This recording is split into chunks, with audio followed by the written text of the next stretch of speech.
تربیت کا اصول اہل علم نے بتایا ہے کہ 7 سال تک بچے کو سینے سے چمٹا کے رکھو، 7 سال سے لے کر 14 سال تک بچے کو غلام بنا کے رکھو، 14 سال سے لے کر 21 سال تک بچے کو دوست بنا کے رکھو، اس کے بعد 21 سال کے بعد ان کی تربیت مکمل ہو جائے گی۔ یہ 3 مراحل ہیں۔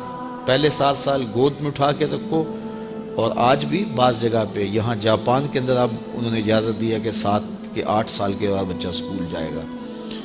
پہلے 10 سال تک غالباً ان کا تھا، 10 سال تک وہ اسکول نہیں جانے دیتے تھے بچے کو، کہ ماں ہی تربیت کرے۔ سب سے بہتر تربیت کی درس گاہ، آماج گاہ یہی ہے ماں کی آغوش۔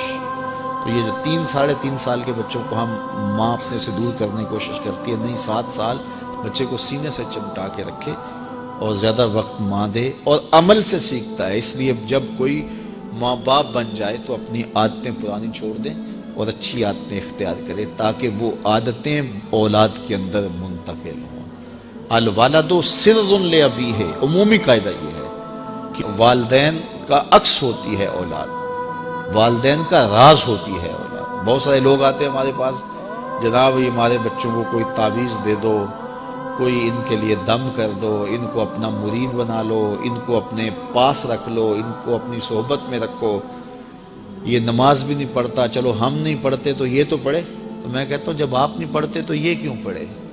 یہ کیسے؟ یہ اصول یہ ہے کہ آپ کریں گے تو یہ کرے گا، لیکن آپ کہتے ہیں کہ ہم نہیں کرتے یہ تو کرے۔ ایک چور بھی چاہتا ہے کہ میرا بیٹا ولی ہو، جس طرح آپ ماحول فراہم کریں گے اس طرح کا جو ہے وہ عکس آپ کا اولاد ہوگی۔ حضور نے فرمایا ہر پیدا ہونے والا بچہ فطرت اسلام پہ پیدا ہوتا ہے، فطرت سلیمہ پہ پیدا ہوتا ہے۔ اب اس کے ماں باپ اس کو عیسائی بناتے ہیں، اس کے ماں باپ اس کو یہودی بناتے ہیں، اس کے ماں باپ اس کو مجوسی بناتے ہیں۔ تو یہ عمومی طور پہ ماحول اس کو فراہم کرتا ہے، لیکن فطرتاً اگر اس کو کوئی سبق ماں باپ کی طرف سے نہ ہو تو وہ فطرتاً اسلام پہ ہو، کیونکہ فطرت سلیمہ یہ ہر شے کی اصل ہے۔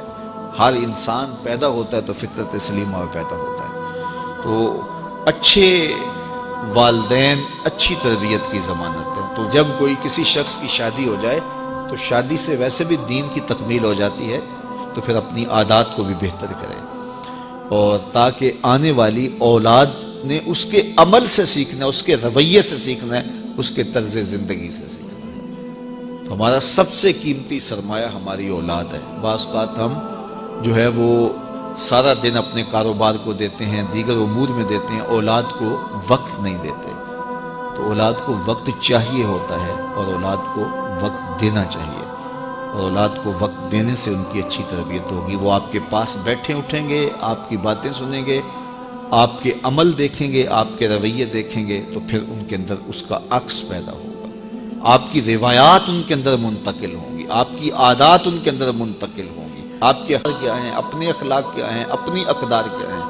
اگر وہ صالح ہیں تو صالح منتقل ہوں گی، اگر وہ صالح نہیں ہیں تو پھر جو ان کی عادات ہیں وہ ان کے اندر منتقل ہو پائیں گی۔ تو اس لیے ہمیں اولاد کی تربیت کرنے کے لیے سب سے پہلے اپنا جائزہ لینا ہوگا، اور پھر اس کو اولاد میں منتقل کرنا ہوگا۔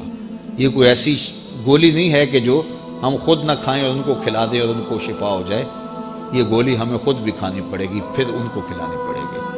تو اس لیے قرآن نے کہا قُوا أَنفُسَكُمْ وَأَهْلِيكُمْ نَارًا وَقُودُهَا النَّاسُ وَالْحِجَارَةُ، اپنے آپ کو اور اپنی اولاد کو، اپنے اہل و عیال کو جہنم کی آگ سے بچا لو، جس کا ایندھن انسان اور پتھر ہیں۔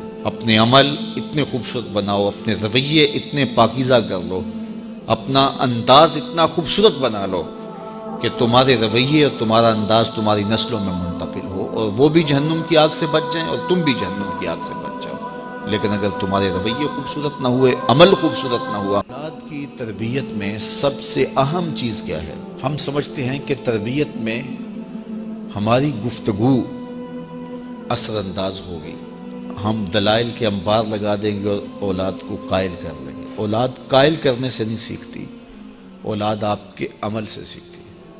ہم کہتے ہیں اولاد جب بڑی ہوگی، جب سمجھدار ہوگی تو پھر ہم ان کی تربیت کرنے لگیں گے، لیکن اس وقت وہ اس مرحلے سے نکل چکی ہوتی ہے۔ ماں باپ یہ سمجھتے ہیں ابھی تو یہ بولتے بھی نہیں ہیں، ابھی جو ہم کہتے ہیں وہ سمجھتے بھی نہیں ہیں، لیکن جو آپ کر رہے ہو اس کو سیکھتے ضرور ہیں۔ جو نابینا ہوتا ہے اس کی آنکھیں نہیں ہوتی لیکن دیگر اس کے حواس زیادہ کام کر رہے ہوتے ہیں۔ جب بچہ بول نہیں رہا ہوتا اور بچہ جب سمجھ نہیں رہا ہوتا تمہاری گفتگو کو، تو اس کی کاپی کرنے کی جو حس ہوتی ہے، نقل کرنے کی جو حس ہوتی ہے، وہ بہت زیادہ ہوتی ہے۔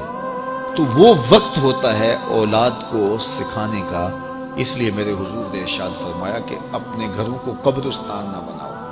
یعنی جس طرح قبرستان میں کبھی نماز نہیں پڑھی جاتی، تو تمہارے گھر کے اندر نماز نہ پڑھی جا رہی ہو تو بچے کہیں گے اور خود مصلی پہ کھڑا ہونا شروع ہو گے۔ ابتداً وہ یوں ہی مصلی پہ آئیں گے۔ امام غزالی فرماتے ہیں ہر عمل پہلے ریا ہوتا ہے، پھر عادت بنتی ہے، پھر عبادت بنتی ہے۔ تو پہلے وہ ویسے ہی دکھلاوے کے لیے مصلی پہ آئیں گے، پھر آہستہ آہستہ ان کی عادت بنے گی، پھر اس کے بعد وہ عبادت بن جائے گی۔ اور فرمایا گیا 7 سال کا بچہ، اس کو ترغیب دو نماز کی۔ 10 سال کی عمر ہوگی اور ابھی تک نہیں پڑھتا، تو پھر اس کو مار کر کے ہلکی ضرب سے اس کو زود و کوب بھی کیا جا سکتا ہے اور اس کو نماز کا خوگر بنایا جائے، تاکہ بلوغت سے قبل وہ نماز کا عادی بن جائے۔ اور آپ کو یہ بتاؤں کہ جو عمل بچے بچپن میں کرتے ہیں بلوغت سے پہلے، مثال کے طور پہ نماز پڑھتے ہیں، ابھی ان پہ نماز فرض نہیں ہوئی، واجب نہیں ہوئی۔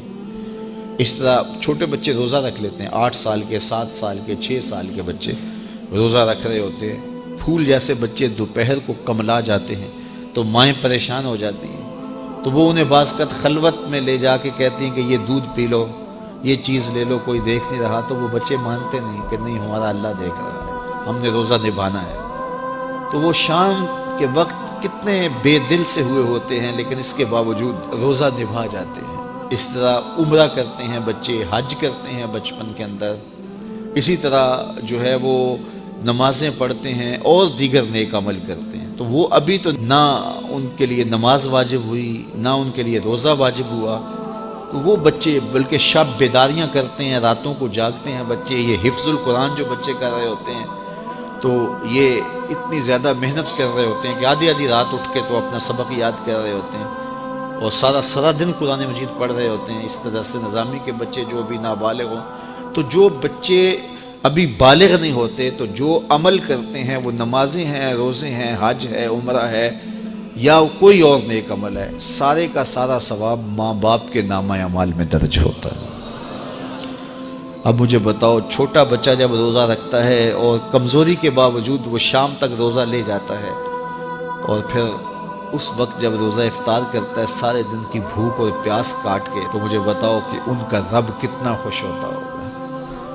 اور چونکہ نہ تو اس کے اندر کوئی تصنع ہے اور نہ کوئی اور بات، ان کا عمل ہی عمل ہے، اس میں خلوص ہی خلوص ہے، تو پھر وہ ماں باپ کے نامہ اعمال کے اندر وہ نیکیاں درج ہوتی ہیں۔ تو اولاد کو بچپن کے اندر آپ جو تربیت دیتے ہیں، تو وہ جو عمل کرتے ہیں، ایک تو ماں باپ کے کھاتے میں اس کا عمل، اور دوسرا بالغ ہونے سے قبل ان کی عادت پختہ ہو گئی، تو والدین کی ذمہ داری ہے کہ ان کو جو ہے وہ صالح تربیت